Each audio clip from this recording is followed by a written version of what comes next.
Healthy Scratch Red Wings Report, presented by 5v5hockey.com. Hey Hockey Town, welcome back to the Healthy Scratch Red Wings Report. It's Buschy with you once again. If you like today's video, please like, comment, and subscribe for more Red Wings content. I know it's been a while since I've made a video, and I will be completely honest with you. I feel like I would be making the same video 100 times because the same issues plague the Red Wings now, the same issues that plagued them 2 weeks ago, the same issues that plagued them a month ago. Since this kind of, I'd say, skid, which it is a skid, and I'd say a playoff race that doesn't feel like a race. It's a bunch of turtles going to the finish line here because this wild card hunt, no one wants it. If you guys go on NHL.com and look at the last 10, everybody's record that's in this wild card race, like the Rangers, the Islanders, the Wings, the Habs, you look at all of these teams, no one wants to win. Everyone is just not doing great right now, including the Red Wings. And I kind of wanted to do like a slight autopsy, and I think this has been probably echoed by so many people, but it's very obvious and glaring what the Red Wings' problems are right now. Number one, a historically bad penalty kill. Like anytime we're taking penalties, it's in the back of the net. No, it's going to happen. They right now are the third worst in NHL history at like 68%. That is unheard of. Usually on a penalty kill, you want to be up by like 88%. So this is just something that inherently is wrong. And with everything that is going on wrong with the Wings right now, with Todd McClellan, I'm willing to wait for the offseason and have him get a full training camp in and get his systems going. He has said before that this is the biggest challenge that he's had as an NHL head coach, was coming in the middle of the season and just kind of like flying by the seat of your pants. So I don't blame him. The penalty kill is a huge problem. When your power play was clicking like it was, and it's still, I think, third in the league, even though they've cooled down a bit, but your penalty kill is such a minus. It's almost like it doesn't matter. And then when you go down to your 5v5 play, it's not good. So the Red Wings are in a bind right now where if their top two lines are not scoring, if their power play isn't scoring, they are going to lose because the bottom six is respectfully useless. And some of the players that we know aren't going to do anything. And when I say useless, I mean they're not going to score. You know, you see them out on the ice. It's not going to happen. Unless you have DeBrincat, Kane, and Casper, or Larkin, Raymond, and insert whoever, there's no goals. It's very, very rare that you're going to see this. We've seen a couple goals from Austin Watson. We've seen a goal from, Tyler Mott at the end of the day. But like most of the time, they are not a threat out there. Even guys like Jonathan Berggren can't crack the lineup right now. We had Dominic Shine on the fourth line. Austin Watson is there. Tyler Mott. And then even guys like, I know Rasmussen's been on my bubble. I don't really know what he's bringing to the table right now. JT Compher is having a horrible season, especially for what his contract is. And like I've said before, if Andrew Kopp being out for the year is what caused your team to go into this tailspin, then you're not a good team. Because if your playoff hopes hinge on Andrew Kopp, you just don't have the depth. And obviously the Red Wings don't have the depth. And even on the back end, we're looking at guys like Justin Hall, Eric Gustafsson, who's now out for the year. Now Jeff Petrie came back and is Jeff Petrie. Like, that's just who he is. He's just not that good. Is he an upgrade on Eric Gustafsson? I don't know. Maybe. I mean, statistically, I don't think it moves the needle really at all. Having a veteran guy like that where I had to watch him last game just rim the puck 400 times and just take 3 slap shots into someone's shins. I'm good. I'm okay with him going. Here's the thing that I really wanted to focus on was, what do they have to do? And there's going to be so many off-season videos that I'm going to do that to go into detail, but just as it sits right now, like what are the positives, right? So what I'm going to do is I'm going to pull up, it's Puckpedia. It's the Puckpedia GM thing where you can go on and do like your own moves. So what I did is I basically just created a depth chart. And what you're going to see is the Red Wings currently, now there's some players like Elmer Soderblom, Jonathan Berggren, and Albert Johansson that are restricted free agents right now. And I just put them in at $1 million. Don't worry about the salaries. It's more about what holes do the Red Wings have on their roster and where can they go and get replacements that will be better than what they have right now. So let's pull that up. So right away, you're going to see this top line. DeBrincat, Larkin, Raymond. I think we all know they're in the top 6 for sure. And one of the brightest spots has been Marco Kasper. I mean, he has been dynamite this year. He's currently got 15 goals. He's doing really well. He's a rookie. And he is playing on that second line and pivoting that second line center position so well, plays with an edge, plays physical, hits, scores. I mean, he's in scrums, he's making plays, and he's shown that he can play with these top 6 guys like Kane and DeBrincat. He played on the top line with Larkin and Raymond, all 4 of those guys. So I think you can actually put him in pen now as that's your second line center, and I think he's just going to get better because he's only like 20 years old.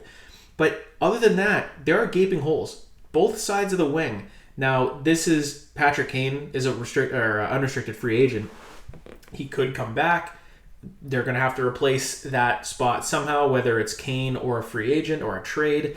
But on that opposite side, and even right now, if you picture Casper and Kane, who is going to be in that other slot? Now, ideally, what you want is another top-line guy that is better than DeBrincat or Raymond or Larkin. They don't fall off trees. Like, you can think Mitch Marner, but realistically, probably not going to happen. So who's going to be in that spot? That's what we're going to go with into the offseason and go, all right, here's our free agent targets.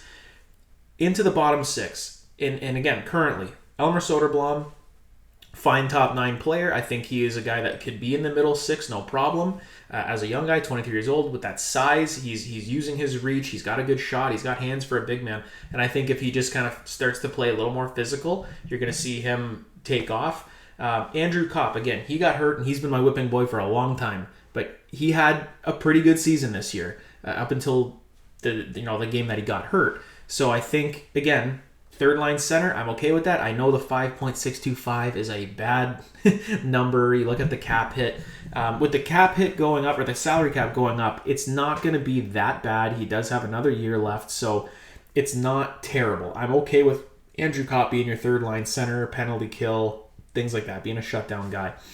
And we just talked about Rasmussen. I'm not really sure what he's bringing to the table. I don't know if I would really want him on that third line. He just got extended like last year. Got a few more years left on this deal. 3.2 is, you can stomach that, but you want some production, you want some nastiness from him. In your bottom 6, you want some grit and sandpaper. It's not like you need goons, but you need guys that are going to play, that are going to have to compete. And the one thing that I see Michael Rasmussen do the whole game is just board play. That's all he does, and he's pretty good at it. But it's very rare you see him take the puck to the net. It's very rare that you see him like wire one in. He's not really a goal scorer. So you're going to have to play physical, right? And maybe that has to do with, hey, we need some better line mates there too. And then on the bottom, I think you're going to see Carter Mazur next year. I know he got called up and unfortunately got hurt in his like second shift in the NHL, which is, just sucks. I think he's going to be a staple on that bottom line, and you never know. I mean, he could move up the depth chart. I think he's just going to start there. JT Compher has been an absolute disappointment. In my opinion, I would try to move on from him. I was a big supporter of him when he got signed. I liked the contract. I thought he would slot in as your second line center. It hasn't worked. And when he played with DeBrincat and Kane, wasn't working that well. Once Casper went there, they took off.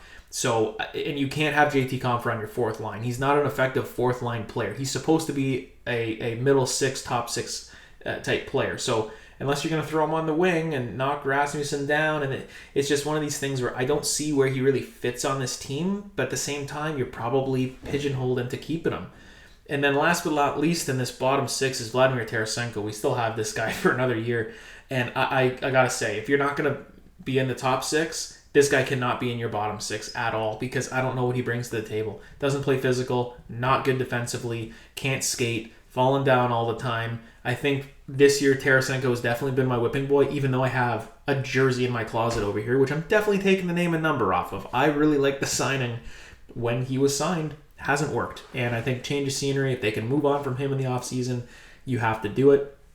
Now, I know this is a fifth line, but these are 3 guys where depends on the camp, right? Depends on training camp, exhibition games, see how they play.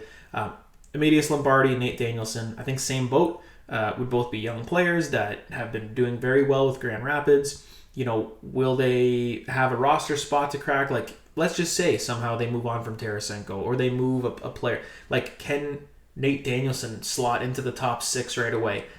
Probably not, just because it's just not fair to expect that from a rookie, or Lombardi as well. And then another interesting one is Jonathan Berggren, because he has been a healthy scratch lately, and he has not been effective. And again, another guy that he's not going to be a very effective line, like bottom 6. In my opinion, he reminds me of a poor man's Yuri Hudler. Yuri Hudler scored like 20 goals a year. So unless you're not going to do that, I mean, you could have Yuri Hudler on that 2008 team was like second line, third line. Their third line scored. And that was the difference, is their top 9 was all players that could be interchangeable, put all over the place. And that's why they were a championship team. So that's the forward group that I see right now. So they have big holes in the top 6, and they need to supplement and move things around in the bottom 6 to make this team a little like more gritty and compete level a little bit higher. And on defense, it's a little bit of the same thing. I think Mo Seider is a top pair defenseman for us, and I think Ben Sherratt is a third pair defenseman, ideally. And with that 4.75 cap hit just next year as his last season, I think it's completely fine to have him on that third pair. I don't mind it. I think Ben Sherratt is a fine third pair D, but when you put him into a top role with Seider, I think that's where he can get exposed. And I don't think it's fair to him to be like, this guy stinks. Well, he's in a position that might be unwinnable. And I likened it to something like Nick Cronwall when Rafalski retired and Lidstrom retired, and then he was thrust into that top role. He was a perfectly fine second pair defenseman, and I think he did very, very well with, you know, the chips that were falling where they were with the Wings on the decline. I think he did a really good job as their best defenseman, but is he a true number one? No. So same idea with Ben Sherratt. I think Simon Edmondson, you can put in Penn as your second pair guy. If you wanted to argue to put him on that top pair with Seider, I wouldn't be mad at you. But there's 2 spots in this top 4D that need to be filled. So if we have Sherratt on that third pair, I think Albert Johansson, I think he has done a very, very good job this year. Playing with Edmondson, now he's down with Justin Hall, which good luck with the Albert, because that's going to be tough. But he's been very, very good, 24-year-old rookie. And he played a lot more with McClellan. He didn't really play that at all with Lalonde. He was a healthy scratch. You could see this kid has a lot of confidence now. He's making plays. He's playing physical. And you're seeing Seider and Edmondson rub off on this guy. He's playing kind of the same way with a little bit of snarl. I like to see that. Now, in these bottom 4 here, you're looking at Eric Gustafsson, who, again, is someone that I don't really want to see next year, but he is under contract. $2 million is enough to stomach, where if he's in the press box, it wouldn't really bother me. And then it's interesting because, like, we'll talk about ASP in a second here, but Justin Hall, another guy you have to move on from. I think this guy's a prime buyout candidate. I don't want to attach draft picks to this guy to get rid of him. I think it's just let's just buy him out. Let's get the roster spot, because that's the main thing. I think with the cap going up in the situation the Wings have, I think, yeah, you'll save some cap space, but I think it's more just about you need the roster spot, because look how far down the chart he is. And I don't think anybody could really argue me on this. He needs to go. And an interesting one is Ante Tumisto, who's 24 years old. I don't know if he's going to be waiver eligible next year, so he might have to be on the team or be waived. I'm not sure how that works. I'd have to look into that. But that's another guy where, you know, is he somebody that kind of leapfrogs Sandin Pellikka? Like, unless Axel Sandin Pellikka comes over here and is immediately like a Lane Hudson type player, or like he's just this offensive dynamo where you're like, wow, this is unbelievable. He has to be in our top 4. That is best case Ontario. That is best case, is that he's in our top 4. He's in that slot right away. And you just have to supplement with one free agent or one trade. So those are where the defensemen lie. So again, you're seeing a pattern with the forwards and the defense. In that top unit, you need difference makers. And then in the bottom, you need to supplement and maybe move some guys out and bring new ones in. Lastly, the goalies, that's pretty set next year. Obviously with Peter Mrazek, Cam Talbot. Sebastian Cossa, I think, is going to start in Grand Rapids. And I guarantee you he'll get starts next year unless Yzerman goes out and does some shit like sign Jack Campbell again. And now for some reason he's the third goalie. I could see that happening, but if Kosa's good enough, he'll play. He will get some starts. Mrazek gets hurt a lot. Cam Talbot's going to be 38, so it's very likely that he is going to get a lot of starts next year at one point, even if he doesn't start the season. So, and then you can talk about Trey Augustine. I didn't have him on here either, but either he's going back to MSU, he's going to turn pro and probably be in Grand Rapids, or go the Kosa route and see how he is. If he just got to go down to Toledo for a little bit, come back up. But this is the issue with the Wings, is just they need top-end talent. They need more top-end talent, and they need to get rid of some of this lower-end talent that's still under contract, which is the problem, is some of these top guys, like, to try to go get them, there's not a ton in free agency. There's some players up front back. We can talk about guys till our face turn blue, but that's something we'll do into the offseason. I just wanted to look at what is going on with this team. Why are they the way that they are? Like, are they going to make the playoffs? Like, I am very skeptical. Hardest schedule of the NHL teams going down the wire here. So I don't see them really going on a run, because if you do the math, they're probably only going to be able to lose like 2 games, maybe 3, because they need all the points they can get. They're chasing like 4 teams who have easier schedules. There is a game against Montreal, which will be very big. It could be. But you have to beat the Carolinas. You have to beat Florida twice. You have to beat Dallas. Like, you're playing St. Louis, it'll be Tuesday, who have won 9 games in a row. So these are not easy games, and for a team that, in my opinion, is very mentally fragile, where if they let in a goal or they collapse and they can't fight back. Where last year, complete opposite. They would fight back, and there was some spark there. Unless they're getting power plays and just being power play merchants and scoring power play goals, it's really tough for this team to put the puck in the net. And if you shut down that top 2 lines, you're going to win the game against Detroit. There's no issue. There's no arguing that. And if the goaltending isn't good, it's just all of these things add up to where the Wings are right now, where they are in this wild card hunt. And that's where I think we go, is we kind of look forward, and not to think that I want them to tank, but they're going to get a pretty high draft pick, I think, probably top 10. And maybe we get some lottery luck finally. Like, who knows? Like, maybe we can. That would be kind of nice, right? I mean, we get screwed every year. Maybe this would be the year where it's like, oh my God, we're picking 2nd overall. That would be awesome. So maybe look forward to that. So let's see what happens with the Wings going forward. I think I have a pretty good idea, and I think we all have a pretty good idea. But honestly, if anyone's in the comments saying like Yzerman sucks or like fire him, guys, he's not going anywhere. Like, he's here for a while. He has said that he's building through the draft. He is building through the draft. We just looked at all the players that are making impacts for him are either drafted by him, the trade for DeBrincat, what needs to be better, free agent signings, acquisitions, and, losing picks for nothing. We talked about the Jake Wallman thing all day.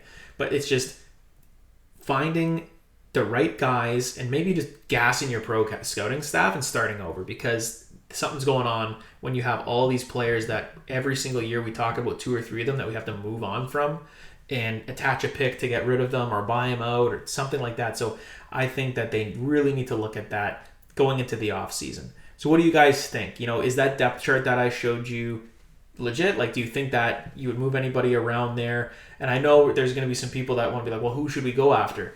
Put it in the comments. If there's a specific player that we should go after in free agency or a trade, let me know, because that might give me some ideas for a GMO that I am going to do probably towards the end of the season. So if you liked this video, please hit the like button, subscribe for more Red Wings content. I'll see you in the next one.